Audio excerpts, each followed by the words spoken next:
Hello, my name is Curtis Hughes, and I want to share with you a video that I found on my computer just today. About a year ago, I recorded my testimony. For some reason or another, I'm not exactly sure why. But as I was listening to it today and listening to how God had brought me to the point of salvation and how He has moved and worked in my life over the last 25 years, I'm just amazed at how good He's been to me. I am a quadriplegic. I have been paralyzed for 26 years. And in this video, I will share with you exactly how I became paralyzed and how God moved and worked in my life to help me come to the place where I accepted Him as my personal Savior, and also how I met the most beautiful woman on earth and married her, and now we have been married for 22 years. And I hope that it will be a source of blessing to you. And if you enjoy this video and would like to correspond with me, please go to Kurtman, Kurtman.com, and send me an email. I would love to hear from you. Thank you.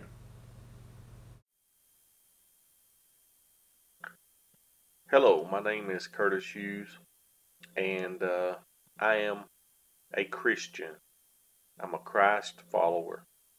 I love Jesus, and the reason that I love Him is because He has changed my life.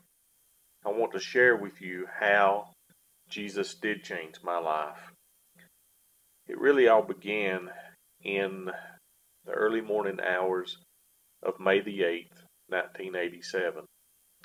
I was serving in the military in Fort Stewart, Georgia. I had already pulled one guard duty shift, and I was reporting for my second guard duty shift, which was going to be taking me way off the main part of the base to a secluded area. And it was there that I pulled my guard duty shift, and we were getting in a vehicle to travel back to the guardhouse. My shift was over with. And on the way back to the guardhouse, the driver of the car, which was a sergeant of the guard at that time, he tried to dodge a possum that was in the road and lost control of the car and ended up losing control of the car and running off into some trees. And we were going at a pretty high rate of speed, and I was half in the car and half out of the car whenever the car stopped. Everyone else in the car did not sustain life-threatening injuries. One guy was injured. There was 5 of us in the car. My roommate was one of the guys that was in the car, and he got to me and realized that I was hurt, and he tried to straighten me up and make me comfortable and you know, make me warm just by putting his coat on me and so on. And from there, I went to Wynn Army Community Hospital, which was a hospital on base. And my injuries were so severe that they decided to fly me from there to Eisenhower Medical Center, which is in Fort Gordon.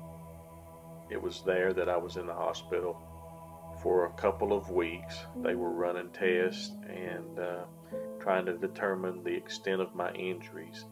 They knew right away that my back was broken, which was causing paralysis from waist down, and they were trying to discover the extent of the other injuries that I had. My family was all notified. My mom got the call about 4:30 on May the 8th, and which was in the evening, and she was preparing to go to Chapel Hill, where my brother was graduating from college. And what was to be a happy occasion ended up being a sad occasion, because here I was in the hospital, and the doctors didn't know if I was going to live or die. I had some very serious injuries, and you know, my brother, he ended up missing his graduation to come to the hospital as well. and he's never let me forget that. But over the 2 weeks that I was at Eisenhower Medical Center, they did determine that I had a broken neck, which was causing paralysis from mid-chest down. That paralysis was affecting my arms and hands. I couldn't really move my arms or hands at that time, and I had no movement in my legs either. I also had a broken jaw that had to be wired, and I had multiple rib fractures and broken shoulder blade. But I had my mind, and I was able to talk with my family. I was on a road arrest bed, and this bed was used to alleviate any pressure sores, which it didn't work because I ended up getting pressure sores anyway. And as I laid there, in my mind, I didn't feel like I was badly injured. I didn't feel like I was paralyzed. I didn't really feel anything whatsoever. I thought in a couple of weeks that I'll be back at work and everything will be just fine. As a matter of fact, I was concerned that they would think that I was AWOL, because here I was in the hospital and I was away from my squad leader, and the people that I'd served with, and in my mind, I didn't think they knew where I was at. And so I was concerned about that. I kept telling my mom, call Sergeant Miser, tell him I'll be back in a couple of weeks, that everything's going to be okay. But little did I know that 2 weeks turned into 8 months. 8 months that I was in the hospital. After I was stable enough to be moved, I was moved from Eisenhower Medical Center to the VA hospital in Augusta, Georgia, which had a spinal cord injury unit. And it was a different kind of, hospital. I know at Eisenhower Medical Center, I had someone that would come in and shave me every morning because it was a military hospital. But at the VA hospital, they were, they didn't do that. And a lot of times they left it up to your family, But anyways, I was at this hospital for close to 8 months. And it was there that I was on bed rest for the first 3 or 4 weeks that I was there. And the reason why is because my neck needed to be stabilized. And they were going to do that by putting what is called a halo on my head. And they would put 4 screws in each corner of my head. And there was a big round ring that went around that. And then you had 2 bars that come down beside your neck, and it fitted to a vest that you had to wear. You had to wear that vest all the time. And it caused your neck to be stable. There would be no movement. And the reason why they would put that halo on is so you could get up in a wheelchair, and over time those vertebrae would grow and heal, and they did that to keep from having to do surgery. Well, having put that halo on my head was a torturous day. They brought it in the day before, and it was sitting there, and I knew it was going to happen the next day. And they don't put you to sleep to screw these screws in your head. They give you a little bit of Novocaine, and that's it. But when they started screwing those screws in my head, I felt like that my head was a big giant zit, and that they were trying to squeeze my brain out the top. I mean, it was tremendous pain.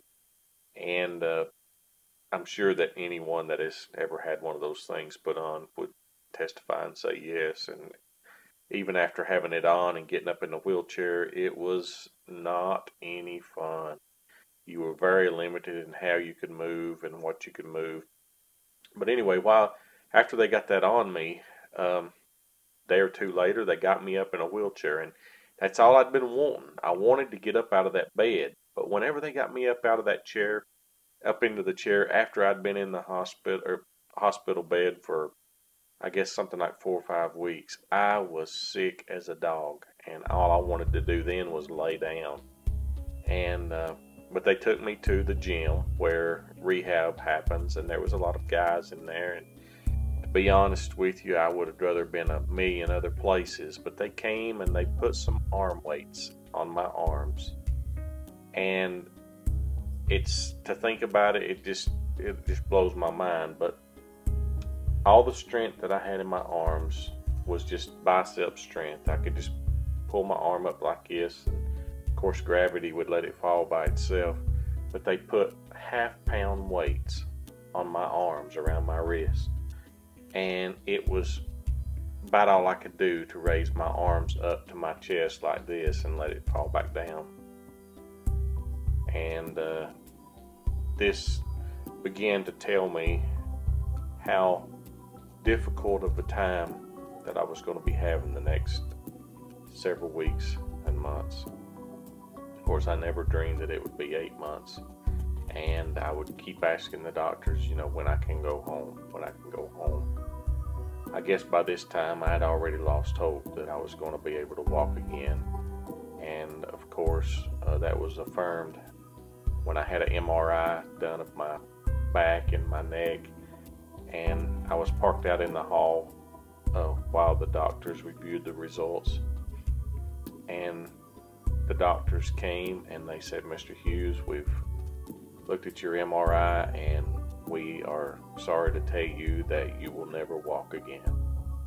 And I think the reality of it all, and even now, the emotions just kind of bubble up when I think about it, because to this point I had hoped that I would get well and that I would be able to live a normal life, that I would be able to get married and have a family and have a job and just live the American dream.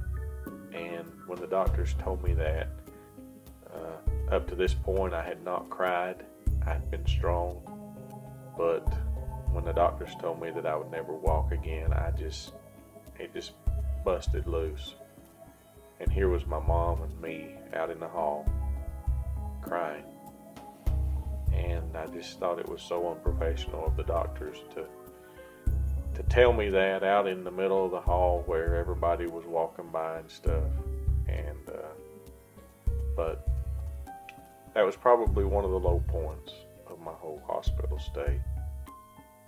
But after that, I started going to the gym, and I didn't have a very good attitude. I had a very foul mouth. I'd cuss like a sailor. And my mom was with me as much as she could be. I mean, I was only 19 years old, or I just turned 20, and what a change to go through. My mom had to work, and she would take off when she could to be with me, and eventually she ended up quitting her job because she was more concerned about getting me, back to health and being able to live as comfortable a life as I could. I think many people wanted her to put me in a nursing home, and there was no way she was going to do that. And I just thank God for that. But through rehab, I would learn how to brush my teeth and comb my hair and shave. They had special devices that they would attach to your arms, and it would take me forever to do those things, And to feed myself, they teach you how to feed yourself, and I would have more food on me than I did in me. I mean, it was just, I just barely could pick my arms up to my mouth. And of course, through all the rehab and stuff, I ended up getting really bad pressure sores and was on bed rest. And at first the doctors would say, "Well, you'll be here for a couple of weeks." And a couple of weeks turned into several weeks, months, and ended up going for about 12 or 13 weeks, and every week the doctor would say, next week. And it made me so angry, because here I was on bed rest all this time, and I was wasting, away. I was unable to do rehab, to get in the gym, and it was just I was tired of it. I was 20 years old, and I was tired of laying in a bed and looking up at a ceiling, you know. And I had very good physical therapists who would come and work with me and stuff in my room, and they would even take me in my bed down to the gym and do what they could with me in the bed. But it was just not the same as being up in a wheelchair and being able to go to the gym. Well, eventually my mom went to the doctors and she let them know how she felt about it. And they decided that they better do something or my mom was going to take me out of that hospital. And so they ended up doing surgery on the sores. And in 3 weeks after that, I was up, and I've never had any problems with pressure sores since then. And I thank God for that. But after I got up, I began rehabbing, and they would put you in a manual wheelchair, and they would say, go to the day room and eat your breakfast. And, it would take me forever to get there because, I didn't have much arm strength, and it was just a little bit at a time. It would take me about 30 minutes to get there. And then they started me dressing myself, and they had to put loops on my pants and socks where I could pull them up. And it would take me an hour I was wore out by the time I'd get my socks and my pants on. And I remember one morning the therapist coming in, and I had taken my socks and threw them out in the middle of the floor. And she said, "Mr. Hughes, now what have you done this for?" And I said, "I'm not wearing socks today." And she said, "Well, that's beside the point. You need to practice of putting them on." And she was a good therapist. She was one of my favorites. And I had two really good ones. They really took care of me and worked with me, and they let me vent and say what I needed to say. But after 8 months of being in that hospital, making a lot of good friends, it was time to go home. 2 days before Christmas, 1987, I went home. And when I got home, it was wintertime, and I was stuck in the house. And, I was so limited in what I could do, and it was just miserable. It was during this time, especially in the spring, that people from my church started inviting me to come back to church, the church that I grew up in as a young kid. I'd even made a profession of faith. I'd been baptized and went to church regularly, but I was as lost as I could be. I had a foul-mouthed tongue, a foul attitude, and I was angry. I tried to put on a happy face for people, but inside I was angry. And those people would start inviting me to come back to church, and I did not want to go to church. I didn't want anything to do with church. I was embarrassed to be in a wheelchair, didn't want people to see me. Really didn't like people visiting me at home. But some came, and some of my friends came, and I put on a happy face and tried to get through it. But people just kept inviting me to come to church, and eventually I decided I've got to go to church to get these people off my back. When I started going back to church, I went one Sunday and I thought, well, this will be it. They'll be all right with me coming this one time, but that was not enough. They wanted me there every Sunday. And there was no ramp. I had to be picked up, carried up the steps, which I had some very capable men who did that. And they did it because they wanted me there. And it wasn't long that something began happening in my heart. And after several weeks of going to church, I remember so clearly laying in bed one night, and God just spoke to my heart. And He said, "It's time for you to surrender to me, for you to give your life to me." And that night, for the first time in my life, I prayed from my heart. I confessed my sins to the Lord, and I invited Him to be my Lord. And I can tell you, beyond beyond any doubt, that night my life was changed. I had a different attitude. My tongue was clean, and the Lord just changed my whole outlook, my attitude. Everything about me had changed. I was still paralyzed, but my whole inward life had changed. And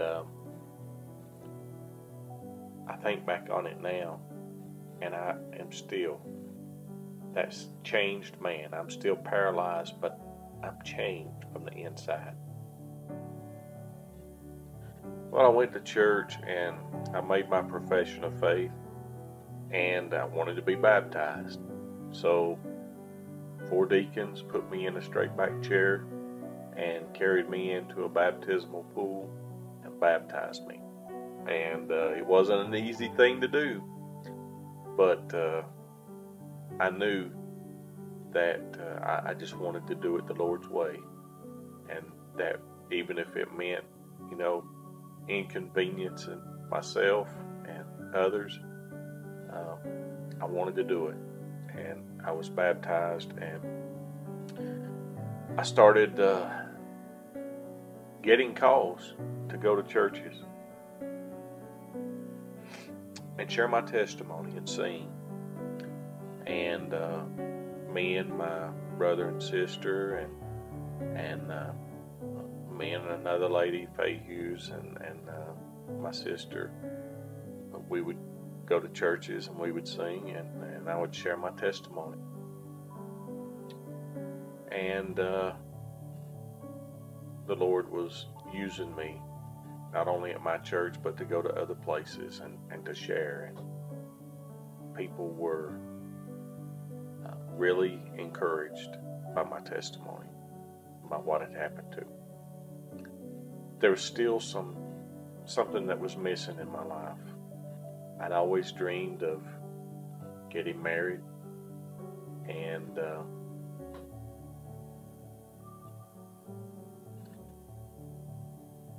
I had always dreamed of getting married, and I just didn't think that would ever happen with me being in a wheelchair. It was during this time that I moved to Spruce Pine, and it got me a new house, a house that was more handicap friendly. And driving back and forth to Burnsville to church was just a little bit much. I didn't want to do that all the time. I wanted to find a church in Spruce Pine where I was living.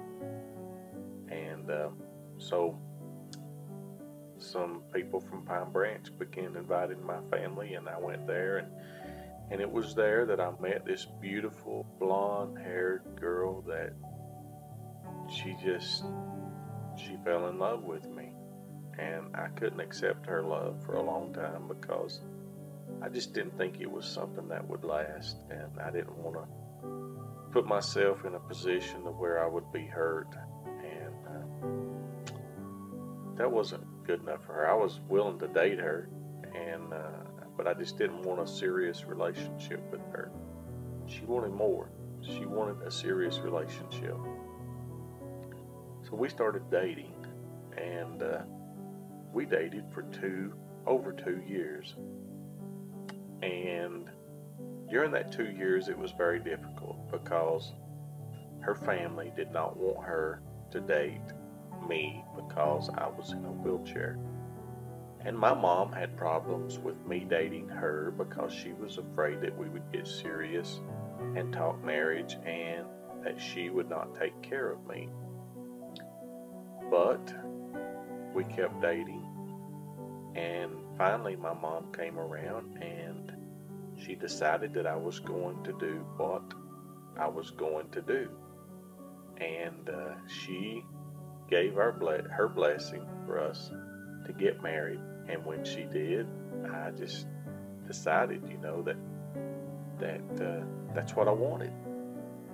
But Dawn's family, they would never give in to that. And I remember one Friday night, I picked her up. This was right before we got married. I picked her up at home. She came out crying because her family was giving her a hard time for going out with me. She got in the van crying, and I said, I can't take this anymore. I said, we are either going to get married or we are going to break up. And she looked at me and she said, okay, let's get married. And that next Friday, we got married. We got married in church. I had a few people from my family there and a few people that I knew from my old church that was there. And Dawn had no one. But she knew that this is what she wanted. So we got married and we left town. And before we got married, she had left a letter on the counter at her mom and dad's. She had left her car keys, and she was basically wondering if this would be it, that her mom and dad would not have anything to do with her again. And of course, when they found out that we had gotten married, her mom was up in arms, and no one at Pine Branch where we was going to church, none of our friends, absolutely no one knew that we were getting married. And I think a lot of them were shocked whenever they found out. But anyway, we left for 3 or 4 days, and then we came back home. And I knew eventually that I was going to have to see her mom and dad. And later on that week, her uncle called us, and he said, I'm going to bring Ed and Grace over, and but we're going to go eat first, and we'll be over in a little while. And so here I was nervous. I didn't know what it was going to be like. I'd never talked to her mom. Her mom didn't want anything to do with me. I talked to her dad, but her dad was basically said that he was more concerned about Dawn and her schooling and getting through that. But her mom and dad come in that night for the first time. Her mom came in, she hugged my neck, welcomed me to the family. Her dad come in, hugged my neck, welcomed me to the family. And from that day forward, I was just like their son. And they treated me like a son. They spoiled me.